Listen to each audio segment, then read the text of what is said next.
ladies and gentlemen, to Let's Stream Assassin's Creed 3 Remastered, Part 1.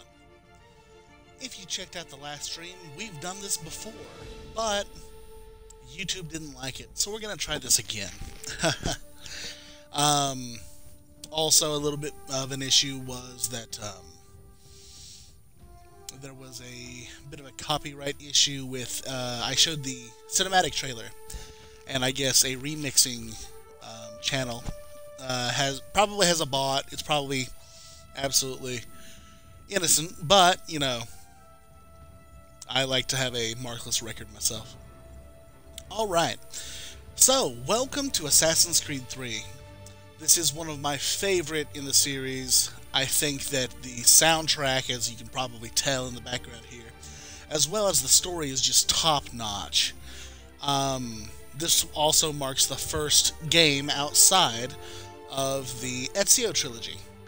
And as such, we have a new version of the Animus, and we have, in the remastered port of the game, all of the content that was ever made, and a few that was actually developed in-house with the remastering process and was never in the game before this point. So, without further ado, we will be, unfortunately, deleting 3% of Boston, but we will be starting a new game once again. And we're going to get a little bit farther than we did in the original time that I ran this, but kind of a little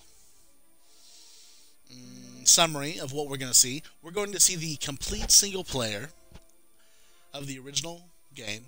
Then we will do the Tyranny of King Washington. This is a 3-part plot about an alternate reality. Super cool, and it technically takes place inside the canon, but through some wiggly, timey-wimey stuff, it is actually also prevented. After that, we'll hit Assassin's Creed Liberation HD, which is also included in the remaster of Assassin's Creed 3. I've actually never finished that game before, so that'll be blind.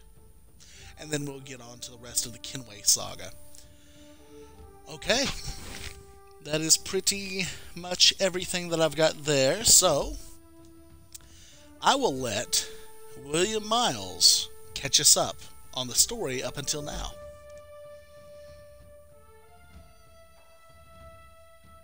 Used to be when people talked about the end of the world, we locked them up, or laughed them off. Sometimes both. But we never took them seriously. Maybe we should have. But I'm getting ahead of myself. Better to start at the beginning, with the abduction of Desmond Miles, my son. This boy had no ambition, no direction, no plans for the future. What he did have was a heritage, one he chose to deny. It nearly cost him his life. He was captured and imprisoned. Those who took him believed he could help them find something. The apple. One of several artifacts we call Pieces of Eden. Bits of ancient technology scattered across the globe. Some hidden, some found, all of them dangerous. Most are held by a single group, the same group that now had Desmond. You know them as Abstergo Industries.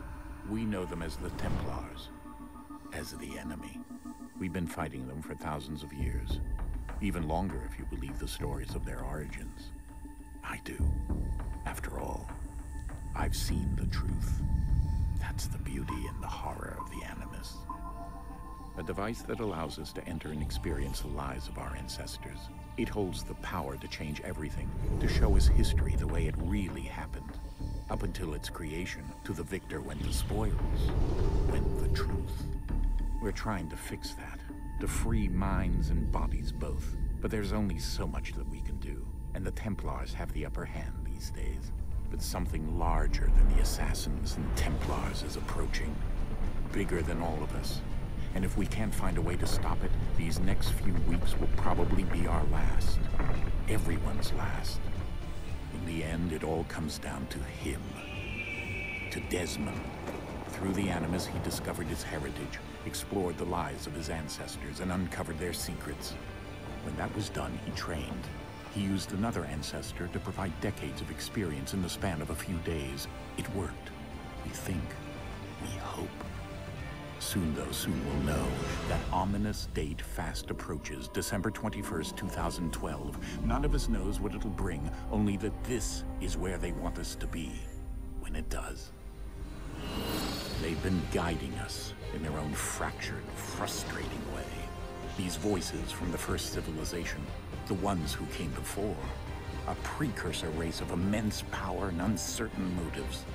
They're the ones who made the pieces of Eden. This is where they've led him, and through him, us. He stands at the entrance to this long-lost place, armed with the knowledge of Altair and the abilities of Ezio. He holds in his hands the apple of Eden, and we stand at his side, ready to support him however we can. His name is Desmond Miles, and he has brought us to the end.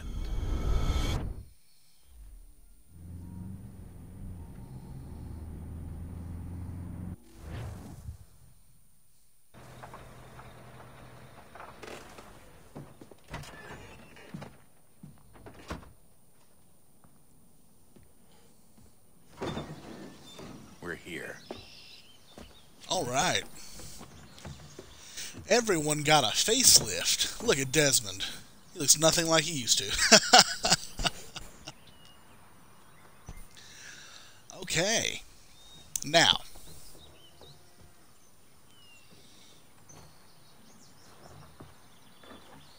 Let's go. You know, for super heavy, like, sci-fi equipment, those boxes look like they're made of cardboard. I just want to know where this road's supposed to be. I guess it's right there. Anyway, this area is not the point of this game, so let's just head on inside and ignore 2012's updated graphics. Yeah, that was a trip. When this game came out, it actually came out during the year 2012, and with the whole Mayan Aztec calendar situation, it was just what a time to be alive.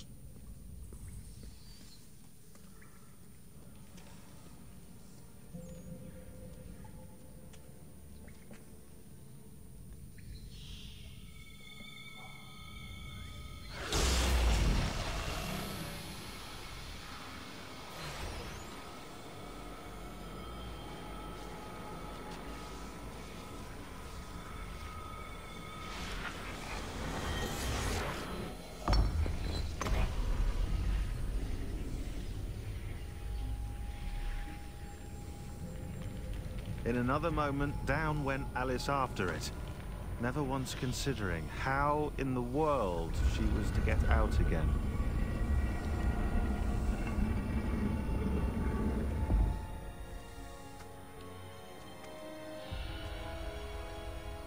Thank you, Sean, for the Alice in Wonderland memories. Okay. As Desmond leads the way. This area always, funnily enough, reminded me of the Chamber of Secrets. Woo.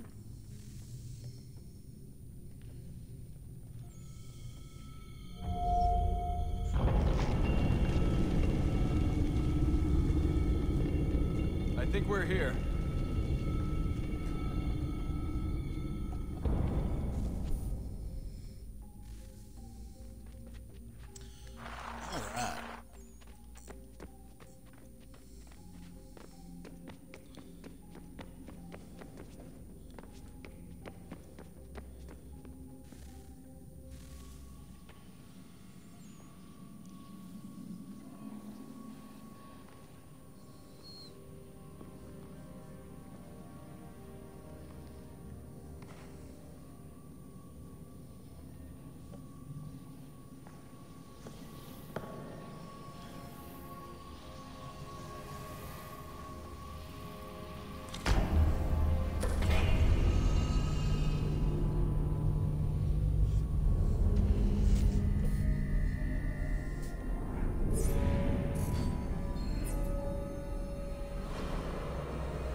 key.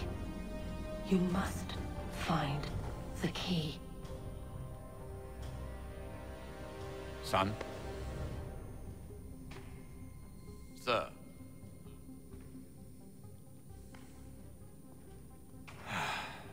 Here we go again. Desmond? Poor Desmond. Do you hear us? Yeah. What happened? The temple triggered a bleeding effect. You collapsed and entered into a fugue state. So naturally, you dropped me into the Animus instead of, I don't know, making sure I was okay? You weren't in any danger.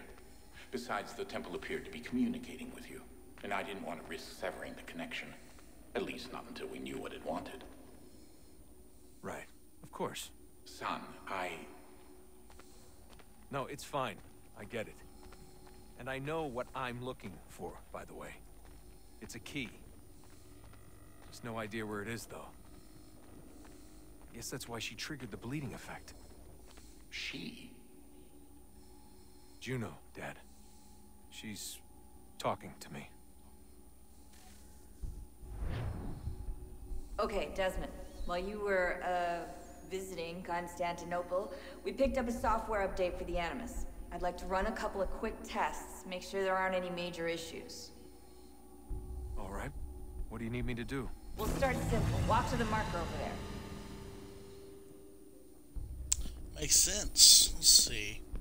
Yeah, I really enjoy the update that the Animus got, the game engine. And we have new controls for free running as well. We simply hold the right trigger in order to free run. Okay, Desmond. Let's practice climbing on these objects. Everything is much faster, a little bit simpler. You really don't get a feel for it until you progress further in the game. Yeah. But the ancestors, and to that extent, Desmond, are very good climbers in this game. Free run your way through this little obstacle course. Alright.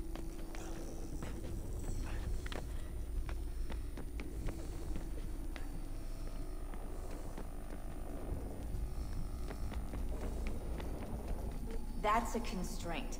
These are optional objectives that raise your synchronization rate. All right, Desmond. Follow the on-screen instructions and kill the 2 Templars. Yeah.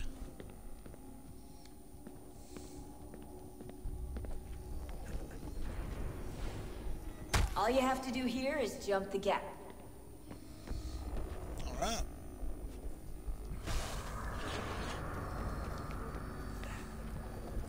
But yeah, very smooth. That'll be kind of a staple for games going forward. At this point, we're away from the original free-running system that went all the way from the original Assassin's Creed to its most evolved point in Revelations. Alright. Time to meet the new ancestor. Synchronization levels look good now. We should be able to build the world. Time to find out what the temple wants from you.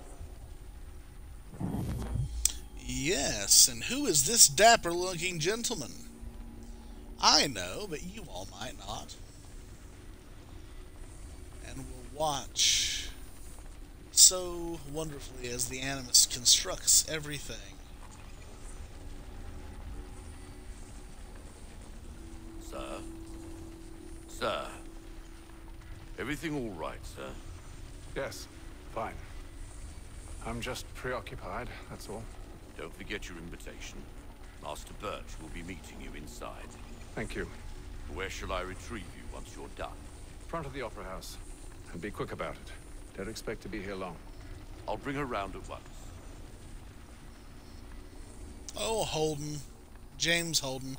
There is a book that accompanied the release of the game in which you get a much more personalized aspect of Haytham here's life before the events of the game, and even a little bit after this point. Vague spoiler. It does not end good for Mr. Holden in one of the worst ways. Invitation, please. 1754. Shall I take your coat, sir? No need.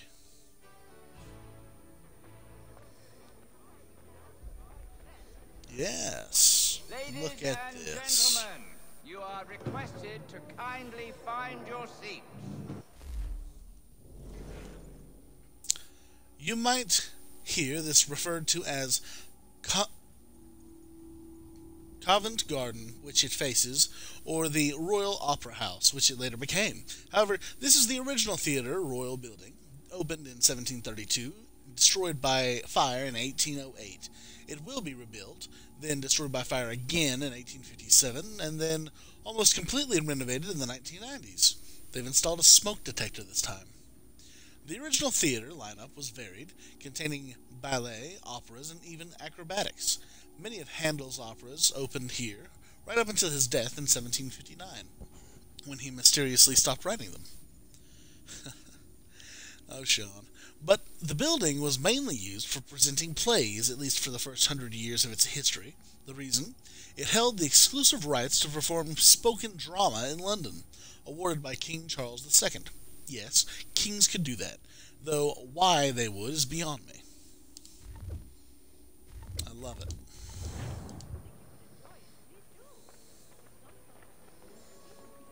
Oh, yes. Let's find a seat.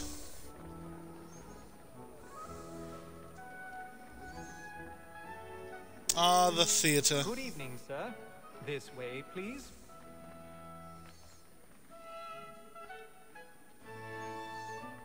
The most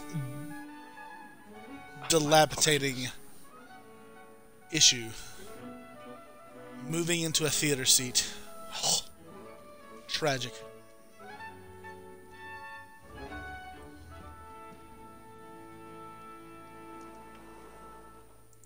Evening, Haytham.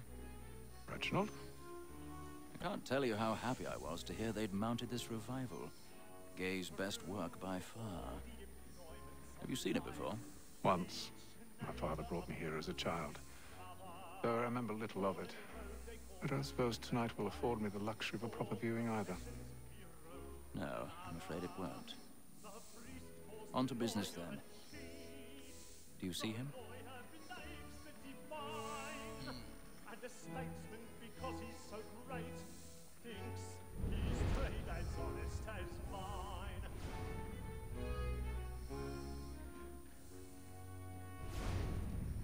A lawyer is an honest. He's seated in one of the boxes above. The stairs are watched. We'll need to find another way up. Both against roads and for them. I already have. Protect and encourage seats, since we live by them.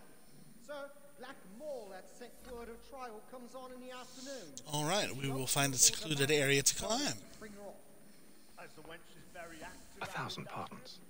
So sorry. Tom Gag, sir, is found guilty. A lazy dog. When I took him the time. Reginald Birch, born in 1705, he was a London merchant, the son of another London merchant who, conveniently enough, also had the last name Birch. It seems it was one of those hard-to-put-your-finger-on things that ran in the family. Birch started in business for himself at an early age. By the time he was in his mid-20s, he already owned several merchant ships, mainly dealing with the tea trade to the American colonies. That's pretty good going, seeing as by the time most people are in their mid-20s, they don't even own a shirt. I have him as part owner of the Providence. Among others, later in life, Birch also owned several businesses in and around London. He was a member of White's, which was a posh gentleman's club in London, and generally a well-known and respected man about town. From what I can tell, Birch met Haytham Kenway, that's us, while working for his father, Edward. You all will like Edward. They were introduced at White's while Haytham was still quite young. Birch would eventually take over Haytham's education, tutoring him while on a tour of Europe in the 1730s. From what we've seen in the Animus, it seems their friendship continued into adulthood, with them working together as members of the Assassins. Very good. We can read those at a later time. Told him what would come to if he did not mend his hand. This is death without reprieve. I may mention a book. For Tom Gag, £40. Let Betty Sly know I'll save her from the transportation, so I can get more by her staying in. Betty has brought more goods into our lock here than any private again. Steady on, good man. It's a pity to lose so good a customer. If none of the gang take her on, she may, in the common course of business, live her 12 months longer. I love to let women escape. A good sportsman always lets the end partridges fly, because the breed of the game depends on it. You know, there's a bit of trivia here. They do I think they do the entire first scene, or whatever scene this is, accurately if you sit here and hang off the edge long enough. Was where I was obliged for my education. And to say a bold word, she hath trained up more young fellas to the business than the gaming table. Truly, Filch, thy observation is right. When you're the surgeons of all beholders. We'll be finding a way backstage now. Picking the lock. Let's see. Tension, raking angles. And then we'll break the lock.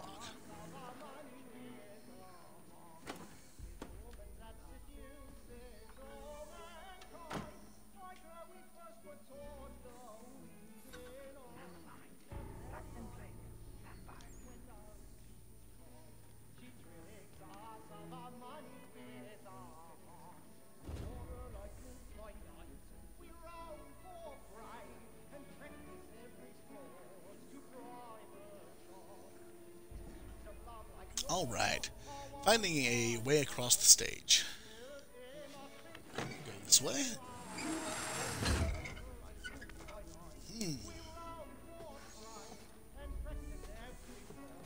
It's a little bit overcast.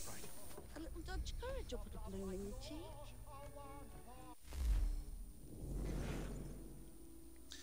The Beggar's Opera opened in London in 1728.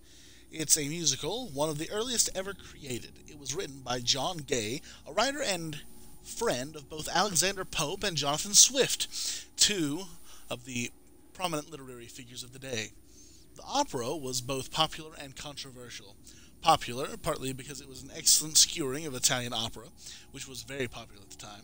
However, instead of complicated Italian songs, The Beggar's Opera featured folk tunes that the audience could recognize, meaning you could hum along even if you didn't know Italian. It was controversial because of the subject matter. It's set in the Newgate prison, and the main characters are all criminals, who act much like the upper class. It was a send-up of the British nobility, including veiled criticism of the head of government, neither of whom traditionally have a sense of humor. I've never met a queen who liked a knock-knock joke. Actually, I've never met a queen. The Beggar's Opera was accused of being a base form of entertainment, and because its main characters were criminals, accused of causing increase in crime. It's nice to see that criticism isn't just for movies and video games. Bloody opera, corrupting our kids. Oh, the commentary's fantastic. Alright. Ooh. A little bit more and the evening would have come. Burning of the boards tonight is a marvel. A marvel. When a gentleman is long kept in suspense, penitence may break his spirit ever after. Besides, certainly All gives right. a man a good air upon his trials, and makes him risk Here we enough are. without fear or scruple.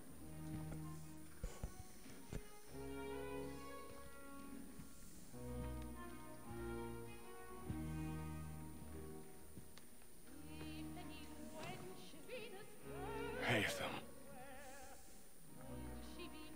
You should have come to me. We would have found another way.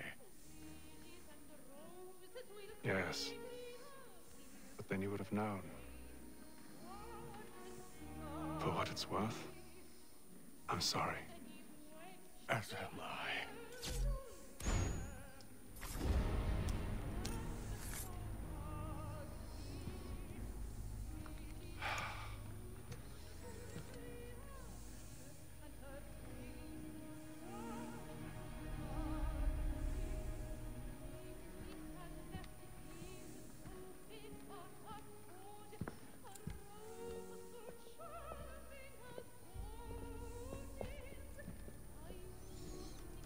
Oh, the ladies like Hatham.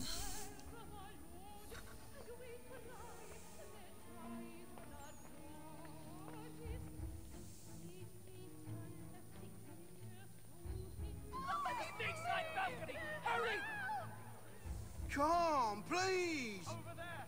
That man there! Seize him! Whatever has happened? A man was killed in the I've done no wrong. I swear it. Oh my! Any weapons? Time to go.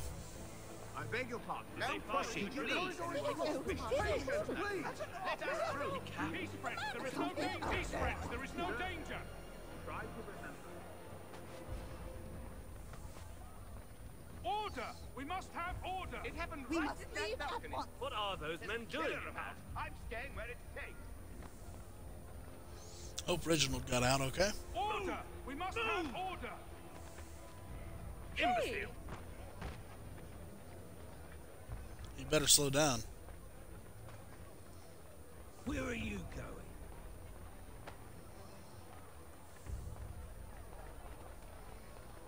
Yes. None of that. None of that. All right. Straight out the door, and nobody will know any the wiser.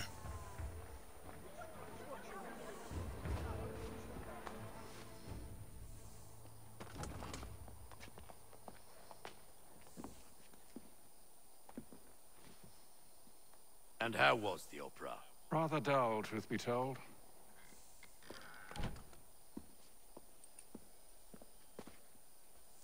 Shall we be off then? Aye.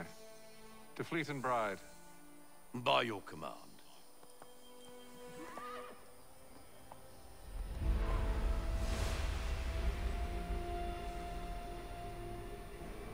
Fascinating. Gentlemen, I hold in my hand a key. And if this book is to be believed, it will open the doors of a storehouse built by those who came before. Ah, yes. Those who ruled, reigned, and vanished from the world. Do we know what it is that will be held within? It could contain certain knowledge. Perhaps a weapon, or something as yet unknown, unfathomable in its construction and purpose. It could be any of these things, or none of them. They are still an enigma, these precursors.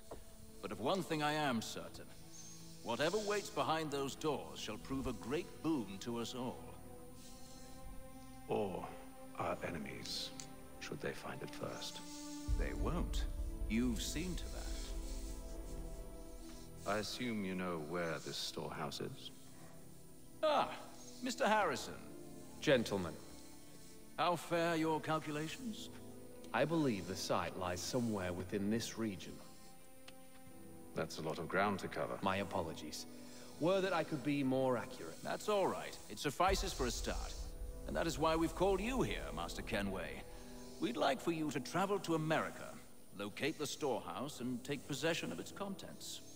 I'm yours to command, although a job of this magnitude will require more than just myself. Of course. Upon this paper are the names of 5 men sympathetic to our cause. Each is also uniquely suited to aid you in your endeavor. With them at your side, you will want for nothing. Well, then I'd best be on my way. I knew our faith in you was not misplaced. We booked you passage to Boston. Your ship leaves at dawn. Go forth, Hatham, and bring honor to us all. Sequence 1, a deadly performance. Fully synchronized. Look at us. We're doing so well. Yeah, look at that hat.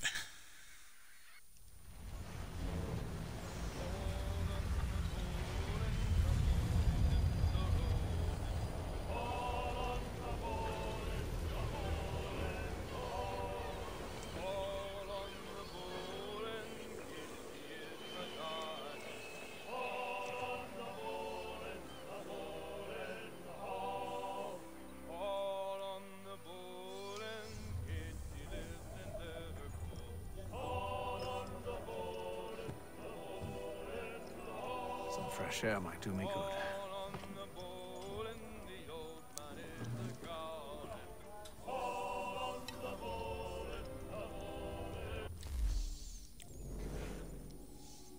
The Providence was one of many sailing ships in the British Merchant Navy, which basically means it was a trade ship rather than one meant for war. You'll notice it's carrying cannon, but those are mainly for protection against pirate or privateer vessels, or for turning the ship into a privateer vessel, should the need arise. The ship was built in 1748 and made several trips a year between Britain and the North American colonies, with occasional visits to the West Indies. The manifest doesn't indicate anything particularly interesting. Mostly it carried staples like tea, molasses, and cloth. It's captained by its part owner, one Samuel Smith, who got something of a reputation among sailors for both cruelty to his crew and penny pinching on rations. Incidentally, that's not exactly a way to keep good sailors on board. The crew is probably both inexperienced and disgruntled. Ideally, you'll want an experienced crew who are hugely gruntled, although you likely don't know much about running an 18th century sailing vessel. Odds are you won't notice the difference.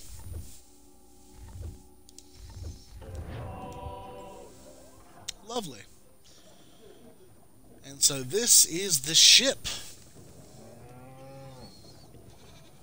Interesting. Now, we can play several different board mini games, but I'm not very good, so we won't. Let's see. There's a doctor on board. Good morning, Doctor. To you as well. A question, if I may. Do you serve aboard the ship, or are you simply taking passage? A bit of both, actually. I've been commissioned by the Royal Navy to study maritime illness. I'll be observing the crew during the journey. We have found that sailors fare far better on the open seas than the rest of us. I hope to discover why that is. Well, I hope you are successful in your endeavors. As do I. Thank you for the kind word.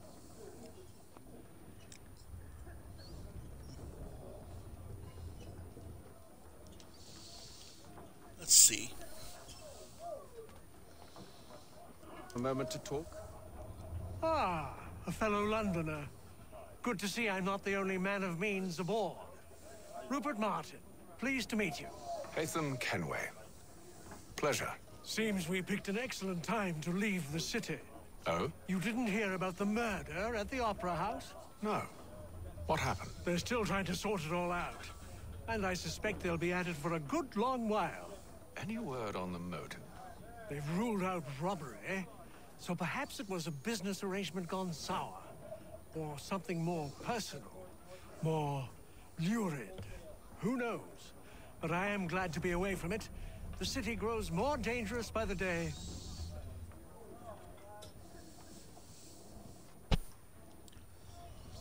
Oh, yes. You need to go somewhere more peaceful, like a colonial America. I'm sure there won't be any violence in that country for quite a while. Alright. Now we'll properly go up on deck. Oh, the Atlantic. Of course, crossing the Atlantic today is as easy as a plane ride, but it was much more difficult in colonial times, even though I imagine the tiny food and cramped conditions and the likelihood of sitting next to a fat man for many hours were pretty much the same. For European travelers, it was at best a 6-week voyage, but depending on delays, it could last months. Dangers included storms, and their opposite being becalmed, seasickness, food running short, and dying of boredom because you had nothing to do all day. For Africans captured into slavery, the Atlantic voyage was much worse, across the Middle Passage, usually to the Caribbean. The journey was just as long, but slaves were kept below decks, and rarely allowed out in the fresh air, with the men usually in shackles. They were given only one meal a day, less if provisions ran low, disease was rampant, and mortality rates were high. I will never complain about being inappropriately touched by airport security again, though to be fair, we are now firm friends, and Juan was very gentle.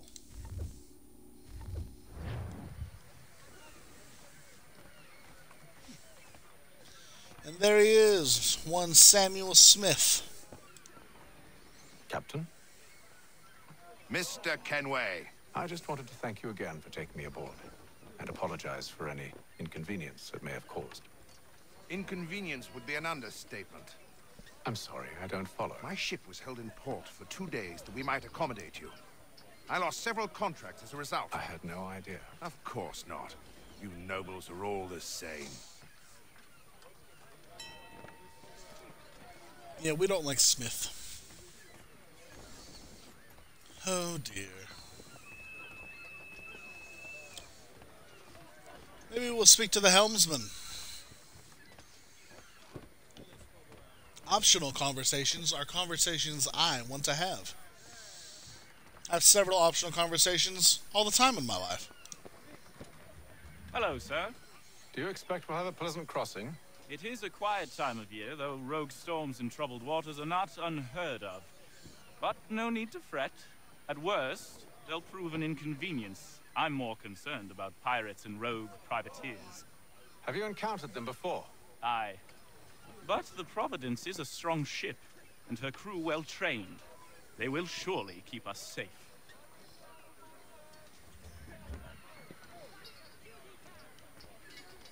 Surely.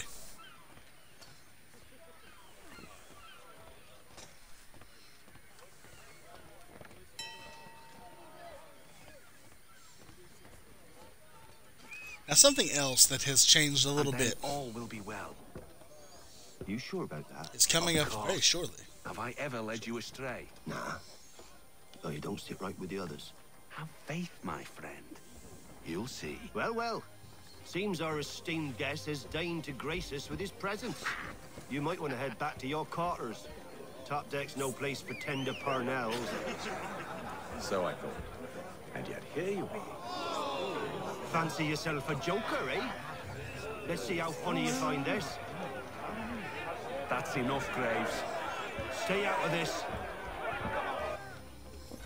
Okay, let's see. Hold B to parry. Ooh.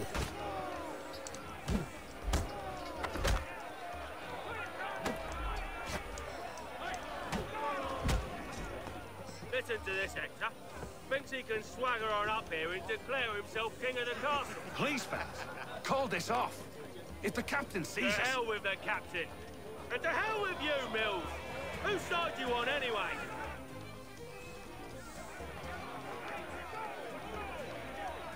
Come on, then.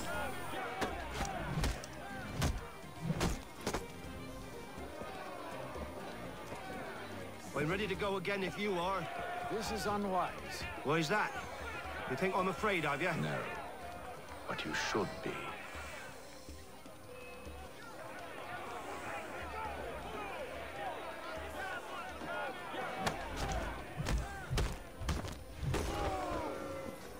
Do you yield? Never! All right, You like okay. these odds? I like these odds.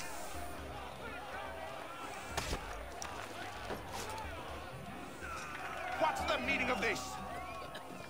Captain, Explain yourself at once, Mr. Kenway. these thought we were simply passing the time with a bit of sport, Captain. How about you pass the time by doing your goddamn jobs instead? I wasn't aware I was paying you to loll about. A word, please, Mr. Kenway. Oh, I nearly forgot. There's your knife back.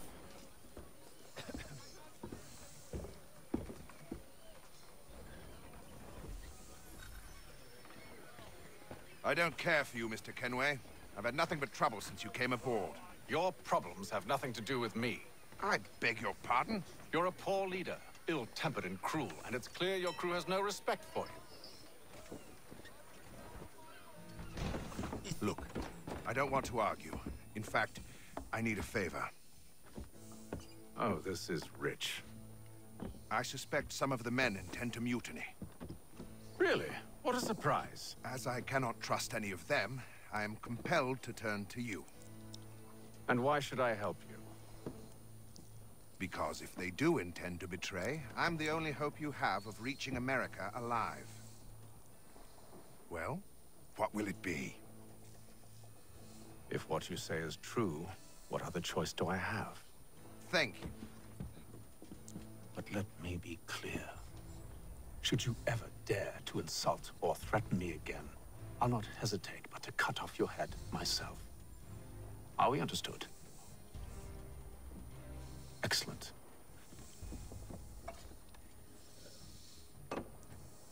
Good day.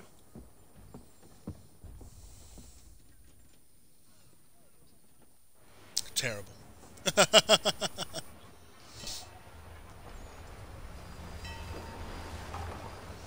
Nearly a month down the sea.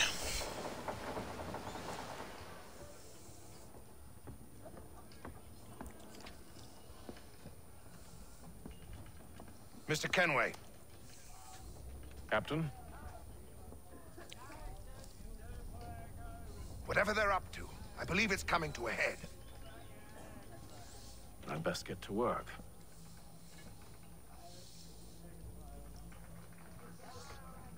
Love how loud he said that. Though, was anybody really talking to me in the first place? Alright, we'll need to investigate the crew. He's cut our rations again. Claims we're not provisioned for such luxuries. It's not right that you should feast on lamb and wine, whilst we're stuck in fish. You looking for another fight? That it? Go away.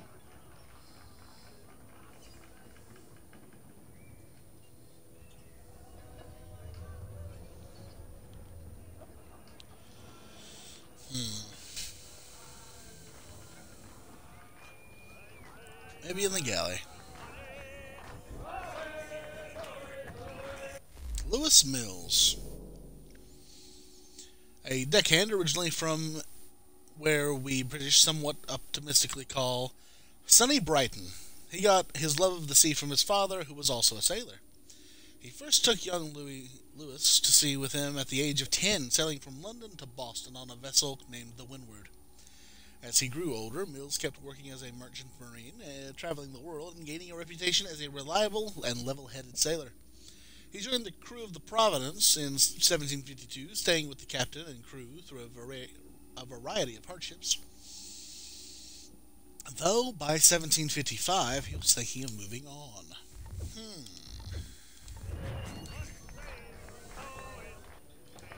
Quite the basting you gave Graves and Quill. Wasn't by choice. Aye. Blockheads, the both of them. Where are my manners? Louis Mills. Pleased to meet you. Hatham Kenway. Oh, Louis. My bad. So, should I be watching my back? I think the boys learned their lesson. They're normally not so nasty. Honest, it's just the past few crossings have been a bit rough. Oh? Captain's trying to cut costs. Reduced rations, lower wages, more dangerous cargo. It's put the crew on edge.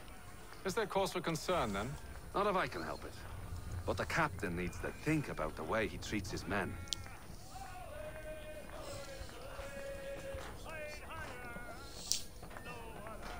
Seems sensible to me.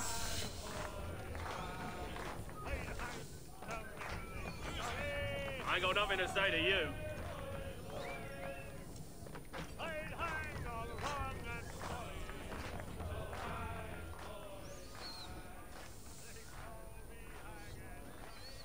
You there. I have some questions for you. That's nice, but I ain't got time to gossip. Probably wouldn't have anything useful to share anyway. You want information? Try the cook or the doctor. Everyone's always chatting them up. Makes sense. When the cook sends them to the doctor, they probably have plenty to complain about. We haven't met the cook yet, though. So we'll head back here.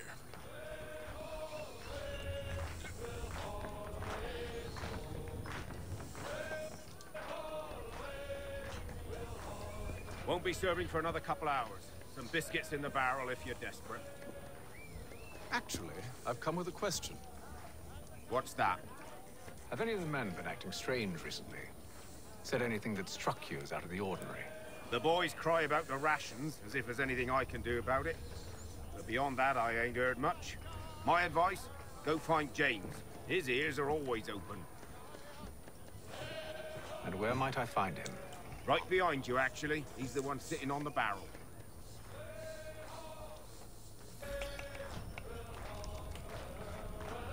All right.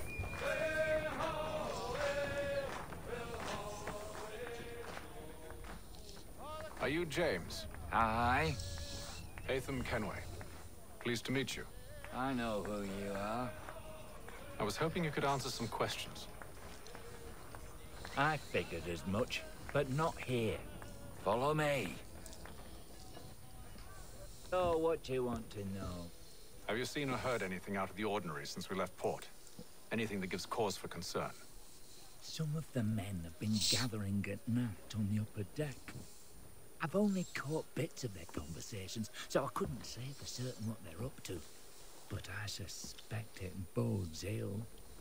Is it a mutiny they're planning? All I know is they've little love for the captain. Mills has been trying to talk him down, but there's only so much one man can do. Thank you for the information. I only wish to see us reach the colonies alive. Smart man.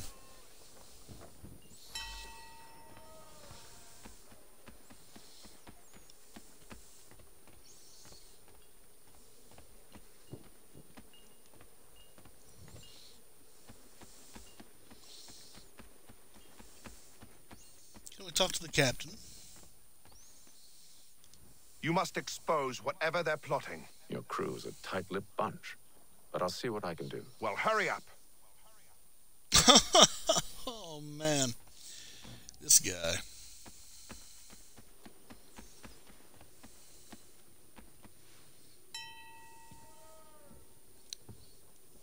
Evening, sir.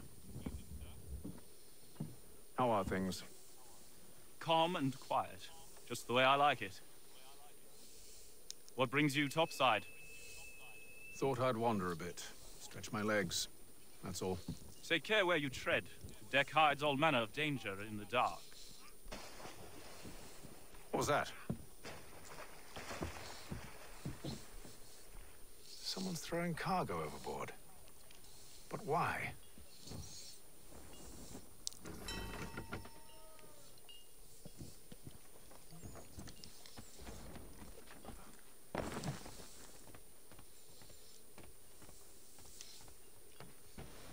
He's a shifty fella.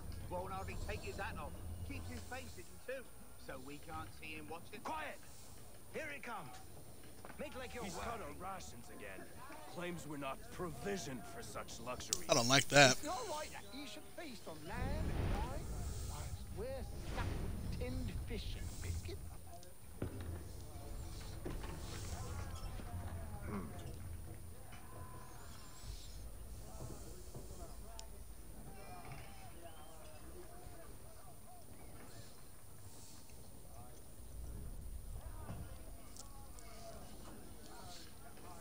Curious. Most curious.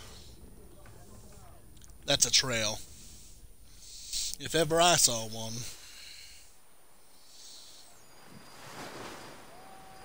Day 33. So that's 29, 30, 31, 32, 33. 5 days later.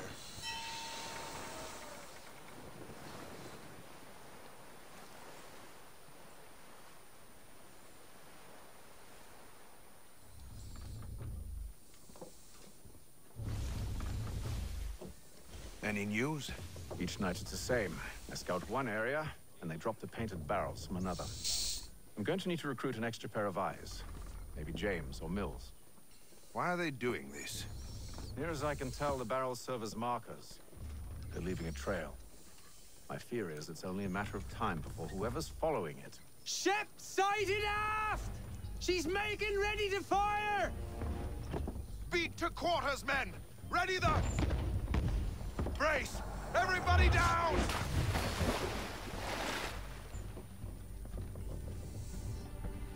A warning shot! Seems they don't mean to sink us, but board us instead! Man the cannons! Make ready to fight! I want you below decks. Why? Let me help you secure the ship. Do you know how to rig a sail? To load a cannon? To wage war at sea? I didn't think so.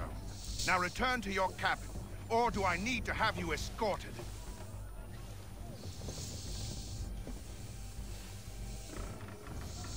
I don't like it. Secure the hatch!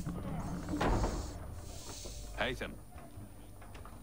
Have you been topside? A ship's appeared and means to board us. It's strange. There's no sign of mutiny aboard. Doesn't make sense. Ah, but it does. What do you mean? Did you think you could escape from London so easily after what you did at the opera? That we wouldn't notice? That we wouldn't follow? Ah. So that's what this is about. Surrender, and I will see that you are treated with honor. If you wish to treat me with honor, give me a sword. Are you sure this is how you want to play it?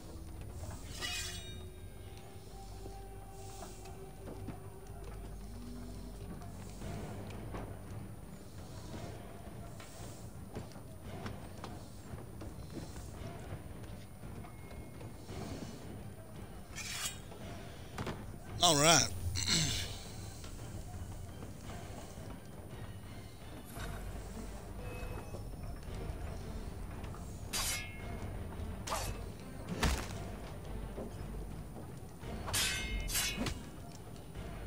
Ooh. All right.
Told you to stay below decks. I did as you asked.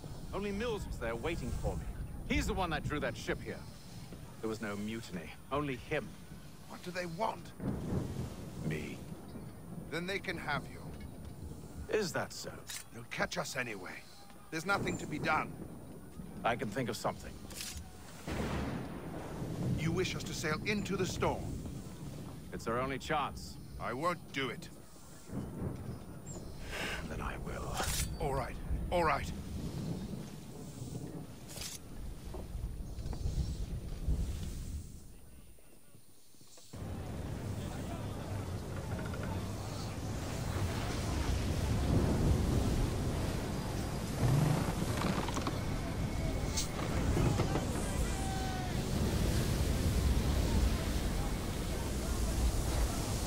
Not good. We need those ropes secured! I told you this was madness. Arm yourself. I'll fix your sail for you.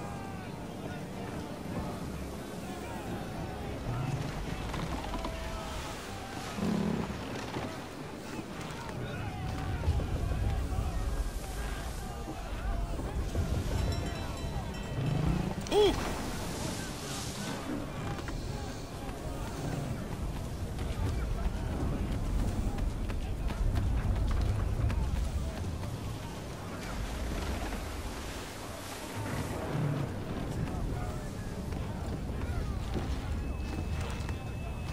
Surprised we haven't lost our hat.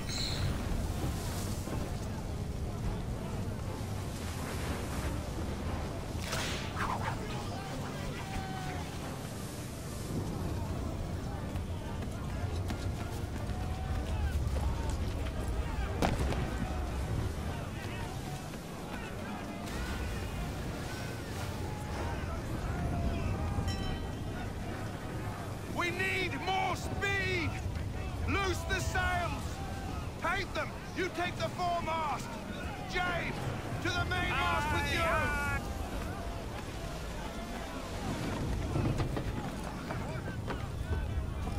Okay, deploy the sail from the yard.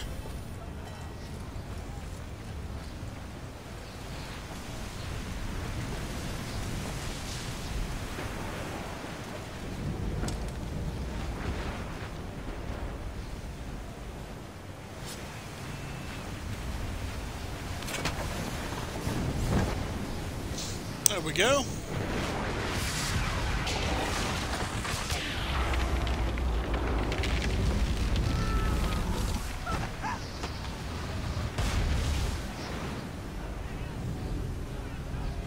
The rope's too wet. I'm slipping. Oh, I got you, James. Hurry! I can't hold on much longer. Oh, thank you, thank you.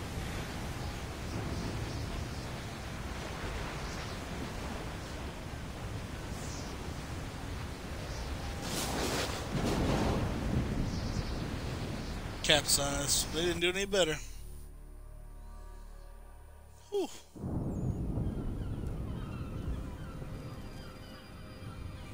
Day 72.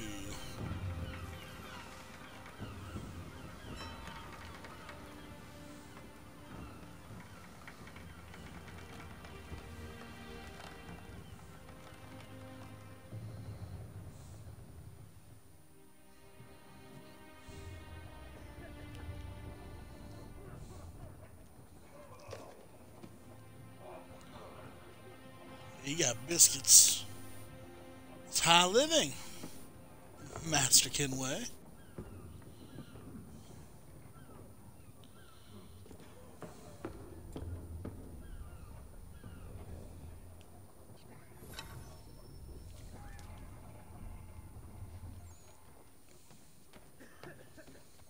If there's anyone else to speak with, oh my gosh.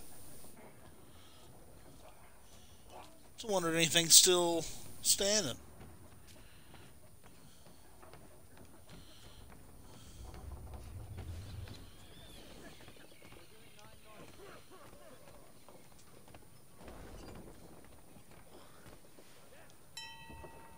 Make ready for our arrival, men! Arrival?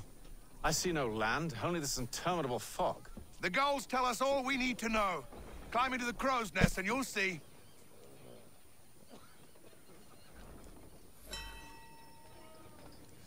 Fair enough.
Amazing.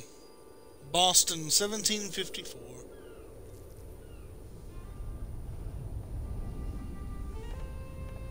Master Kenway! Master Kenway! Yes, may I help you? Charles Lee, sir.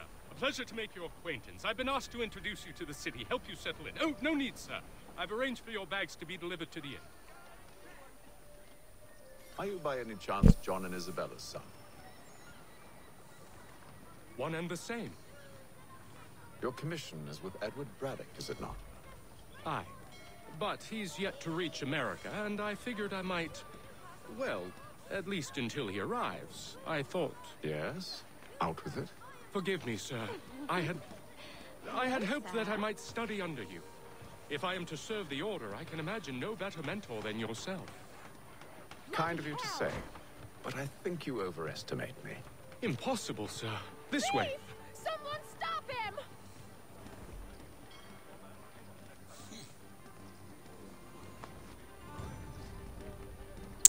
Seems like the new world has some of the problems of the old. City. There's all manner of things to see and do. Once you've settled in, I suggest you take some time to walk the streets. Who knows what opportunities you might discover. Hold a moment. I need to fetch a few things before we get to work. I'll arrange for horses while you do that.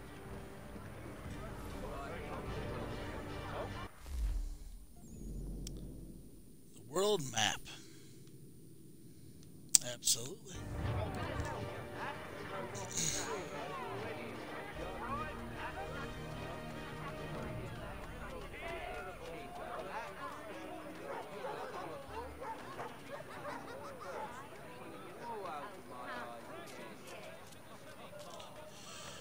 Oh, children.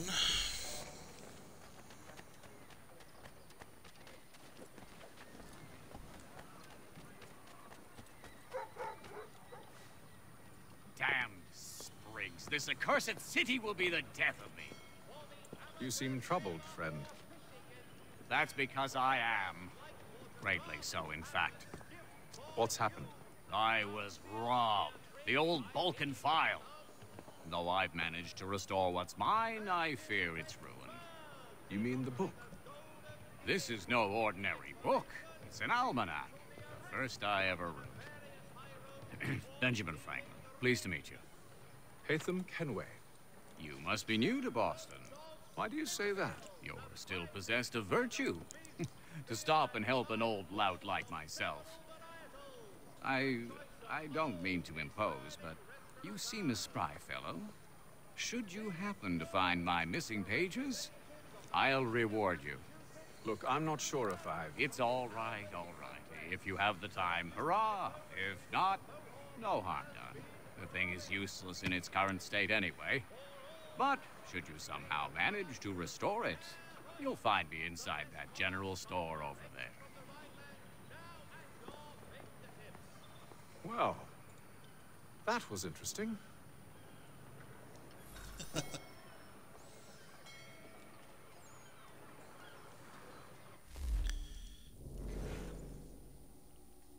Benjamin Franklin, born in 1706. A renowned inventor, diplomat, and one of the singers... Wow, I better just go hang myself. Signers of the Declaration of Independence. Translation, he was a rock star of the age. Benjamin Franklin was born in Boston in 1706, the 10th son of a soap maker. 10 sons. I guess his parents couldn't afford a television. And also, there was no television. He began working for his brother in 1718 as an apprentice printer. However, their relationship was rocky, particularly after the elder Franklin found out that the young Benjamin had been writing for the paper under a pseudonym. Silence Dogood, and writing an extremely popular column at that. Human nature being what it is, the fact that the column was popular was probably the bigger problem. Benjamin ran away in 1723 and headed for Philadelphia, where he continued his career in printing and writing, eventually buying the Pennsylvania Gazette. The business, I mean, not just a copy. That would have been one of his lesser achievements. He stayed in Philadelphia for most of his life, that is, when he wasn't making extended trips to Europe. Franklin had a talent for persuasion, and that made him an ideal diplomat. In 1757, he went to London to represent Pennsylvania in an ongoing legal battle with the Penn family. It was the first of several extended political trips to Britain, and he would act as the state representative for Massachusetts, Georgia, and New Jersey, as well and New Jersey as well. In fact, Franklin was in Europe for most of the Revolution, though he was in the colonies to help with the writing of the Declaration of Independence. Franklin was a vocal opponent of British impositions on the colonies, like the Stamp Act, and although he first fought for the rights of colonists as British citizens, he eventually became convinced, like many of the Founding Fathers, that independence was the only real solution. Unfortunately, Franklin's change of heart made him clash with his son, William, who served as the royal governor of New Jersey. William remained an active loyalist. The father and son never spoke again. When he wasn't founding a new nation and destroying his family in the process, Franklin was a scientist, inventing things like bifocals and efficient wood stoves when he wasn't mapping the Gulf Stream and discovering how electricity worked. What have you done today? Made yourself a microwave meal and sat about in your underwear? Oh, well done, you. He was also quite the lady killer. Jesus, this guy, carrying on several friendships with women while he was in Europe. The records don't say what exactly they saw in him, certainly not his looks. Maybe women like a man who's intelligent. If that was true, I wouldn't be here. I'd be in Portugal, surrounded by them. And you'd be looking at a blank screen. Oh dear.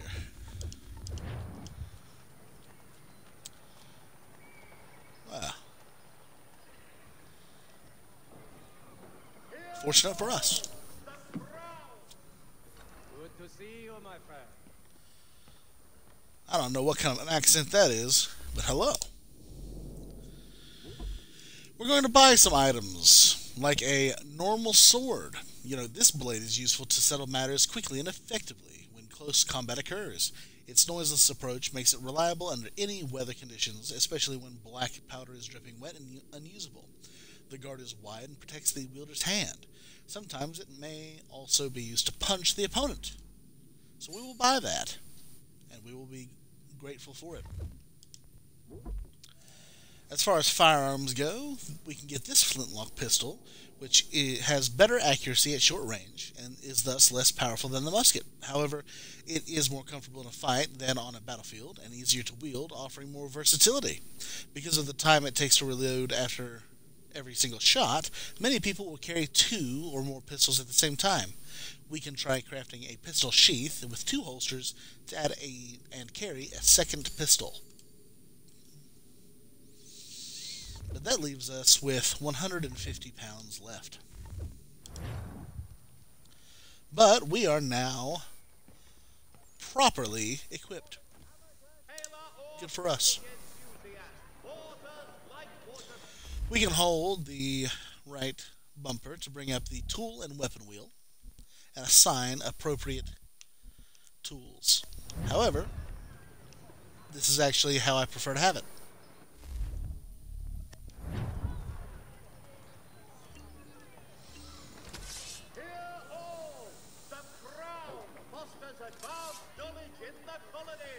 Okay. We ride for the Green Dragon Tavern. The proprietors are eccentric, but the rooms are spacious and they do not pry. Have you been told why it is I've come to Boston? No, Master Birch said I should know only as much as you saw fit to share. He sent me a list of names and bade me ensure you could find them. And have you had any luck with that? Aye. William Johnson waits for us at the Green Dragon. How well do you know him? Not well, but he saw the order's mark and did not hesitate to come. Prove yourself loyal to our cause, and you may yet know our plans as well. I should like nothing more, sir.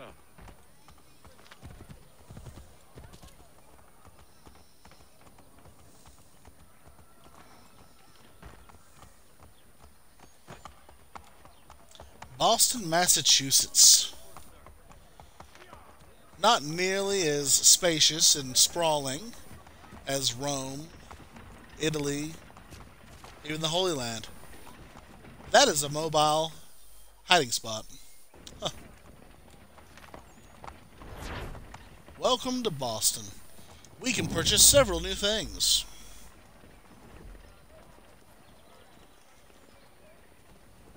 Now this is where we had left off last time, but we're going to keep on rolling with it.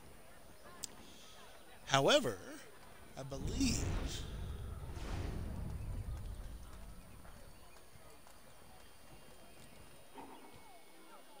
there's something we want. I just can't see it yet. There it is. Whew, we got the almanac page. 1 of 4.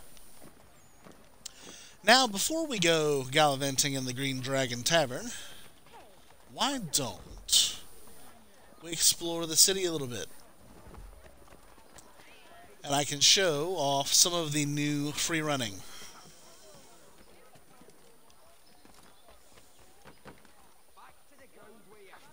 Oh.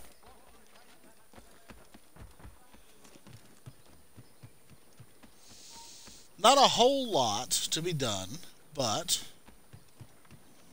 that's not our fault. We don't know how to climb trees.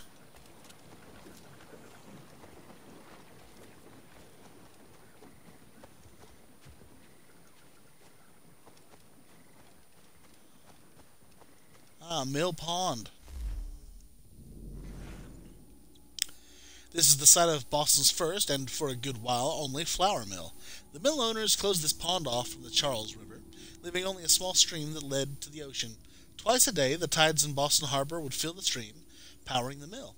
Of course, closing the pond off also made it stagnant. Since water was used as a dumping ground for sewage, garbage, and dead animals, it was quite dirty and frankly stank. Around the turn of the century, the city decided that something needed to be done. Rather than reopen the causeway and clean out the pond, developers decided they could make room for houses and also more money by filling it in with land taken from the top of Beacon Hill. So that's exactly what they did, building homes on sewage since the turn of the century. What a wonderful slogan that would have made.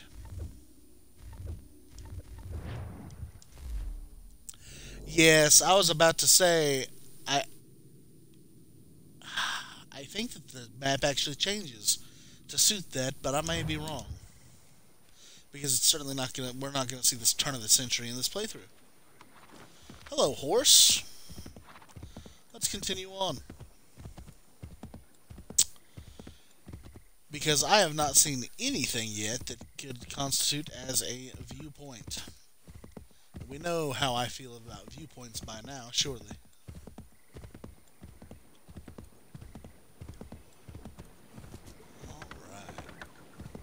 Oh, this is a fort, so that's good. We'll try not to upset the soldiers.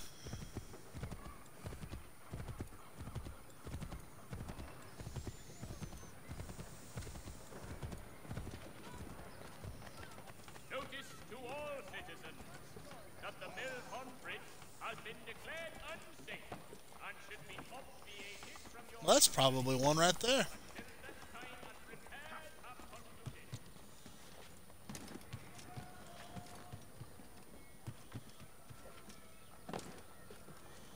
All right.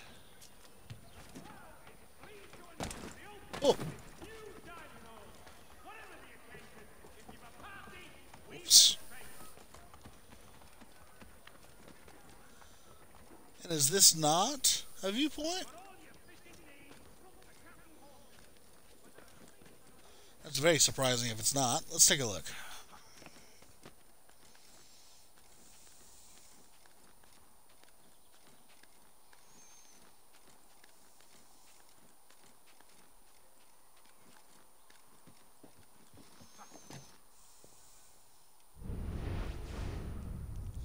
It's not. That's hilarious, actually. Which probably means it doesn't have a quick way down either. Oh.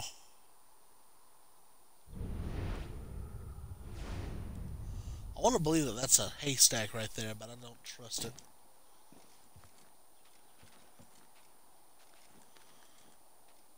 Let's just climb down.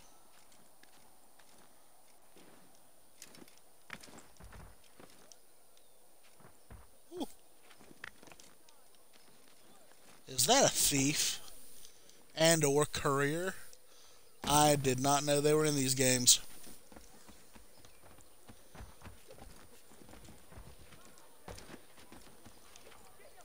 Oh, I got you now.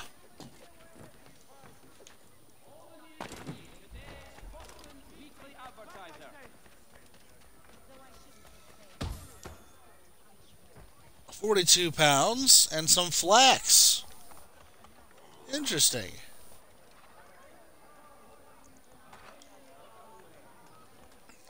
You've lost your gun privileges. Not that I can go very far with this. Huh.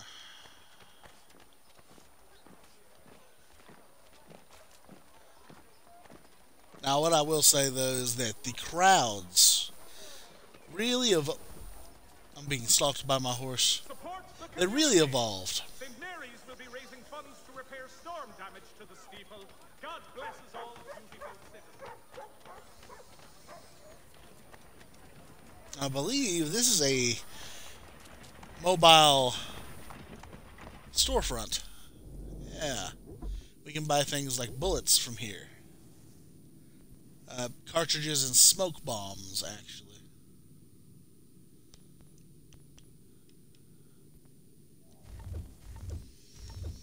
I don't know if we need any of that right now.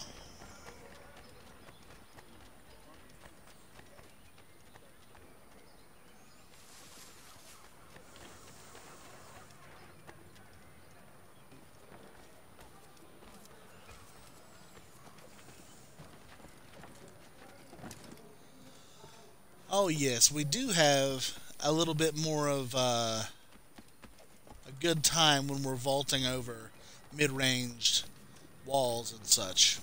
Let me see if I can find a pretty good example.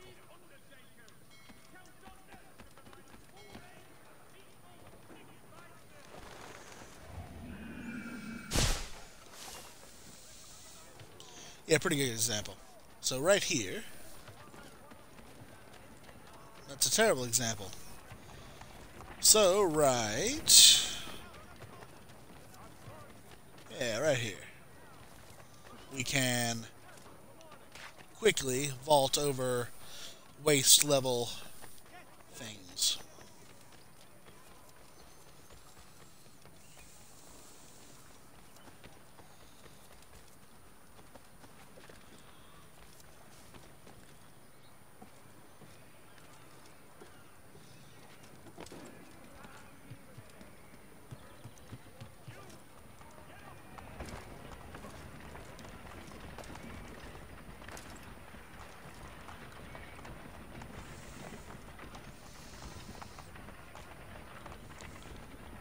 It's a brave new world. A lot of really good step forwards for the franchise happened in this game. Sure, there were a couple steps back. You know, you don't have as much parkour opportunities, really, but it's a different kind of thing. Besides, we get little contextual funnies like this, which can really help in chase scenes.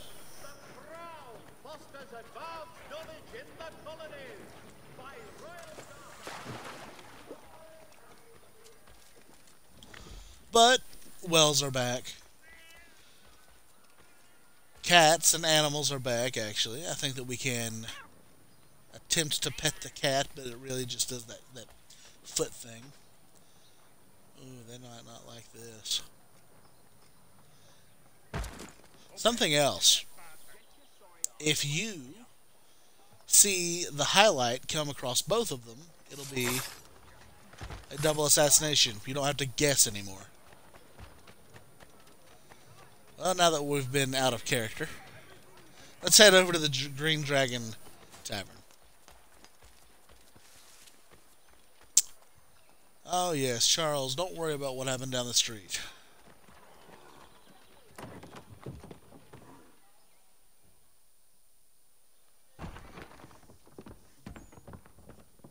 You lying, cheating, no good son of a bitch. Perhaps we've come at a bad time. Oh, don't be foolish, dearies. Please. it? Fancy something to eat? A drink, perhaps? Or is it a bed you require? We've already let rooms here. Oh, yes. Of course. Masters Lee and Kenway, was it? I'll have your bags brought up.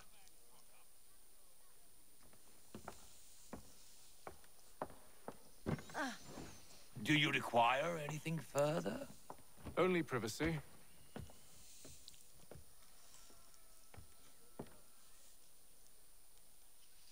This way.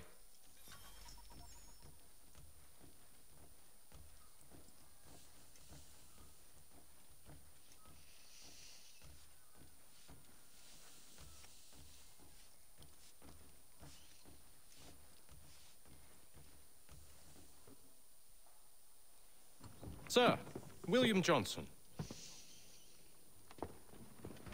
A pleasure. A good lad, if a bit earnest.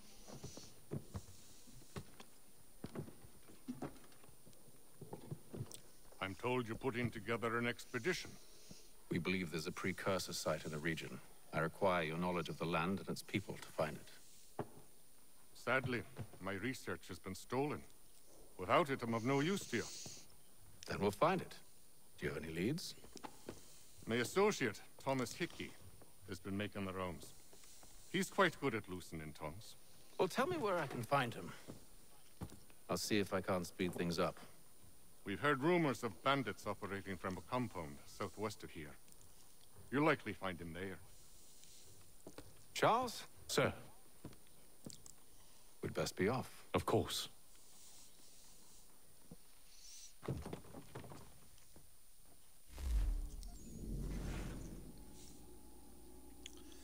Born in 1715, William Johnson was a land speculator and Britain's principal treaty negotiator with the indigenous peoples in the northern part of the colonies, particularly the Iroquois.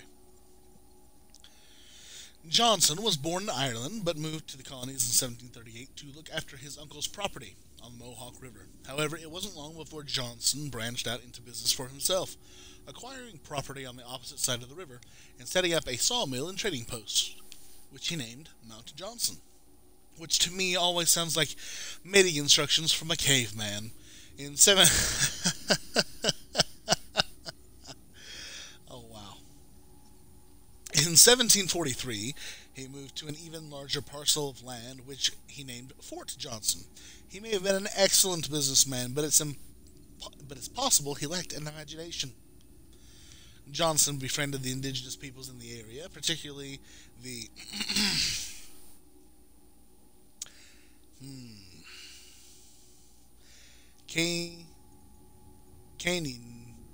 Kehaka, whose language he learned. His respect for their customs helped him rise to prominence as a liaison between the Iroquois people and the British government.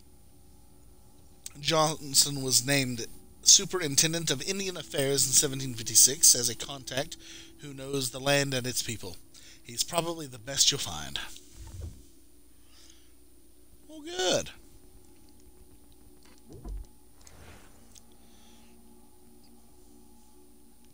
Well, Charles, you look a little, different, so maybe we should read that later.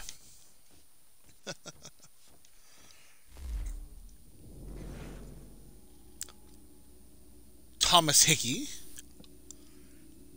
of unknown age, an Irish-born member of the British Army. He arrived in Boston in 1752, but it wasn't long before he was assigned to William Johnson's personal guard, apparently at Johnson's request, possibly because their families were connected in Ireland, or maybe he found the name Hickey funny.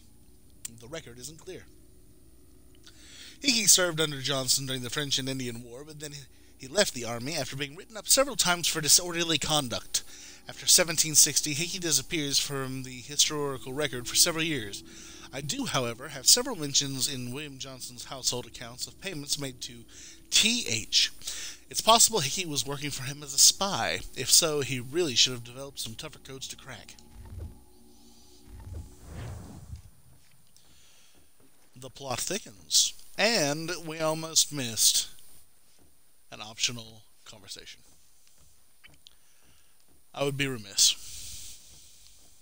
inconsolable if we missed this. Tell me about yourself, William. What's to tell? I was born in Ireland to Catholic parents, which I learnt early in life severely limited my opportunities.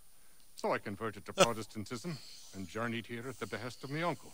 But I fear my uncle Peter was not the swiftest of men.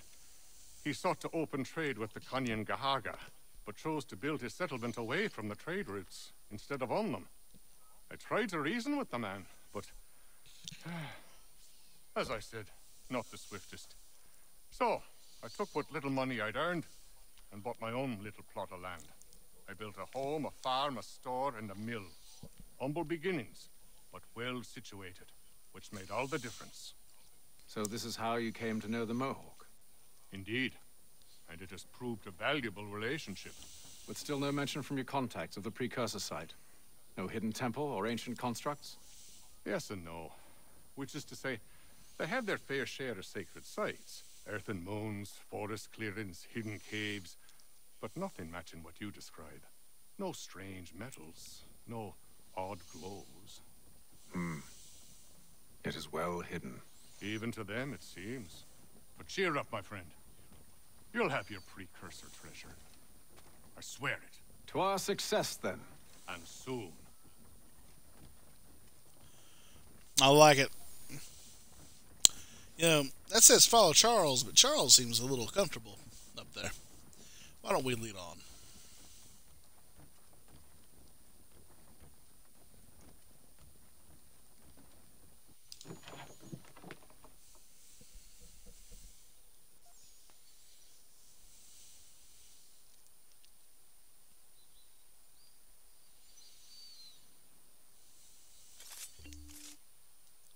Alright.